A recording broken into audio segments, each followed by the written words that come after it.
Hello and welcome to the Unreal Engine 5 Fundamentals. My name is Lee, and in this video, we're going to learn how to create materials. So materials can be a very deep subject. So in this video, we're going to talk about how to create a basic material, how to navigate the material editor, how to create different nodes, and then we'll look at how to parameterize those nodes and create material instances. Later, as we move through this course and we input our own 3D objects, we'll look at how to assign textures and different types of textures to control the look of our materials. So with that being said, let's begin and create a material. The first thing we need to do is we need to open up the content browser. To do that, we're going to press the Control and Spacebar key. And in here, we can right click and we choose this option that says Material. When we do that, it's going to ask us to give a name to our material. A common convention is to use M underscore, so M for material underscore, and then whatever it is you want to name it. So let's call this metal. The reason that people will do this is that here when we search, we can type in M underscore, and here we can see that it's being highlighted what we're searching, and we know that we're searching for assets that are materials. We could imagine a situation where you might have a material named, let's say, boots, as you maybe have the boots of a character, and you might have the name of a static mesh called boots, the name of a material called boots, name of an animation called boots, something like that. And it could be confusing when you have lots of things that appear. So having a prefix like M underscore followed by the name just allows us to filter much better. So let's open up the material. And when we do that, we're going to be presented with a screen like this. So let's talk about navigation and then a little bit about the user interface and then look at how we can control the material. So to navigate within the material editor, we can simply right click and drag. This will allow us to pan. If we scroll the middle mouse wheel, we can zoom in and out. If we left click and drag, we can create a marquee selection, for example, to select a node. And if we quickly right click, we're going to be presented with a context menu with all of the different items that we can add to our graph. With that being said, this area right here is called the graph. This is where you're going to be doing the majority of your work. Along the top, we have some of the most common commands that you're going to be executing. Notably, with the save button is going to be the one that you're going to use the most. And below the save button, we have the preview of the material with the ability to change how we're viewing the material. For example, it's in perspective. Perhaps you want to view it from the top, bottom, and so on and so forth. Then next to that, we have different shapes that we can use in order to preview our objects. If we have a custom 3D model, we can also click this one. As I don't have one inside Unreal, I can't really show you this option right now. Below that, we have the preview. If we left click and drag, we can move around. So we can orbit around the sphere. If we use the middle mouse button, we can zoom in and out. And if we use the right mouse button, so we click the right mouse button, we can dolly. Now, below that, we have the details panel, and this will change depending on what it is you have selected. So, for example, if I select the central node here, these are the options that we can have. Below that, we have a state panel. This is going to show us some information about our material and if we have some errors. And above that, we have the material graph. Here we can see that we have this selected.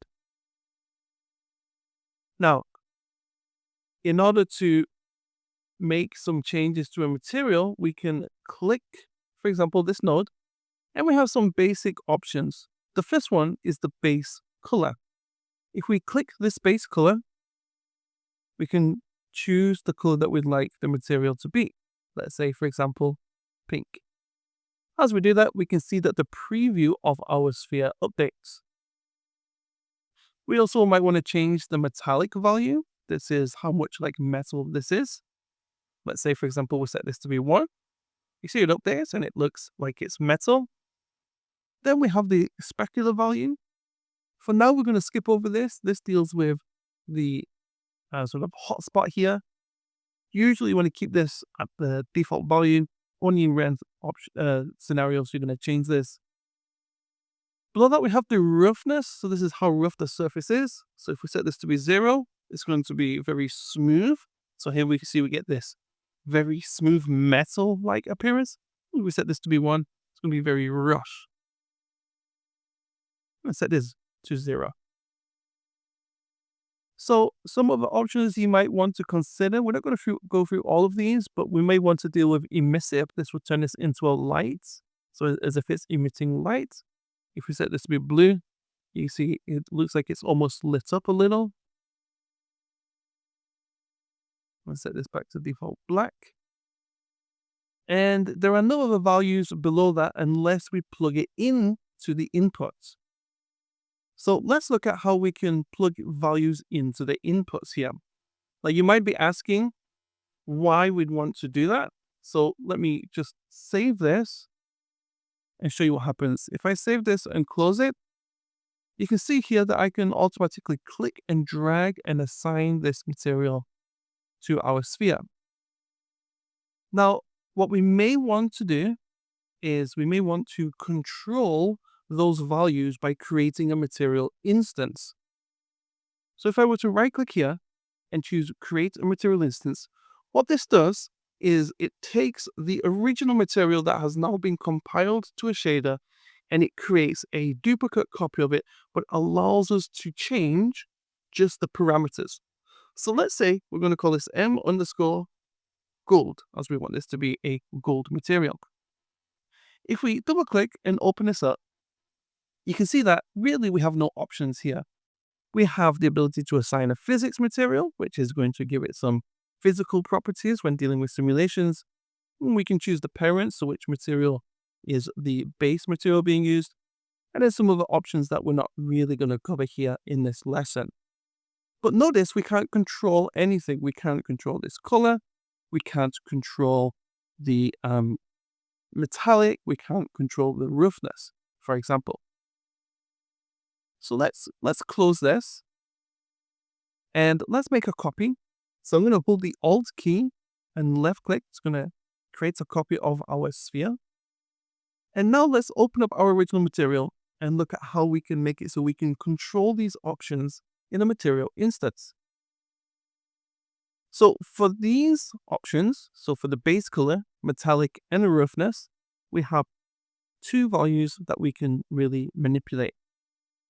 If we right click here and type in constant, you can see that we have a constant vector, a constant 2 vector, constant 3 vector, and a constant 4 vector. These are the most basic types of vectors that we can create when controlling a material. So a constant 1 vector allows us to control a simple value. So it could be anywhere from minus some number to a positive number. This is one that we'd want to use in the metallic. If I left click from the output of the execution pin and plug this into the input of the input pin, we can now control this value over here. Set this to be 1 and it looks like metal again. Now a shortcut for that is we can also hold the number 1 key and left click, and we can click and drag this into the roughness and leave it as default. Now, how about the color? So we have a vector 1 that allows us to have a single value. We can type in constant, and we can choose either one of these 2 options, constant 3 or constant 4. Oops, that's the wrong one.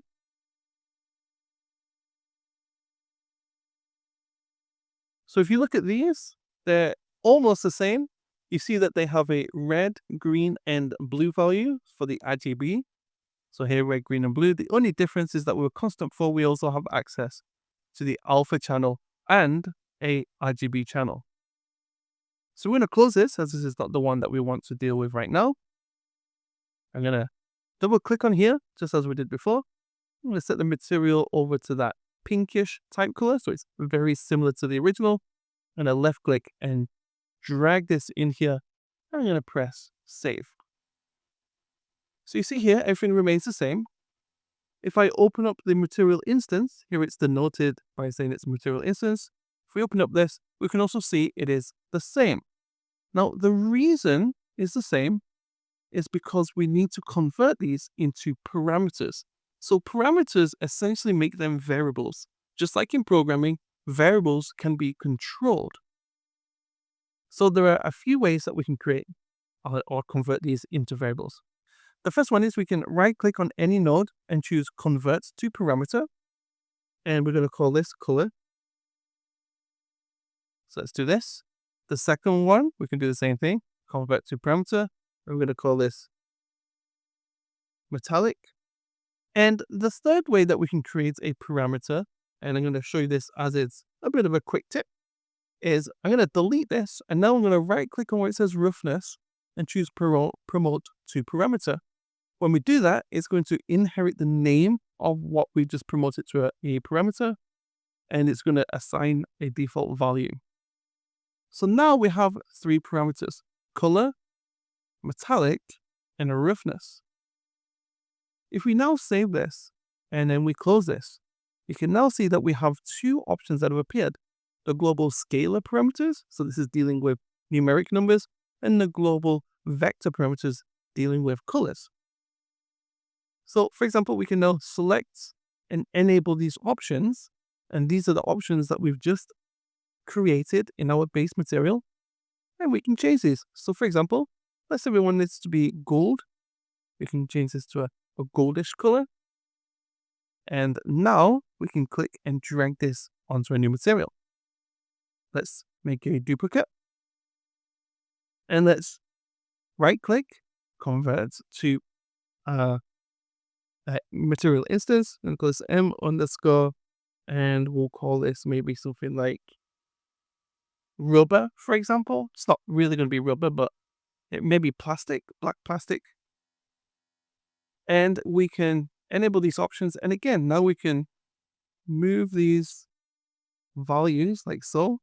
And you notice that when we do this in this particular context, we can also interactively see what's going on. So we have a real-time view of the material. So we can, do something like this.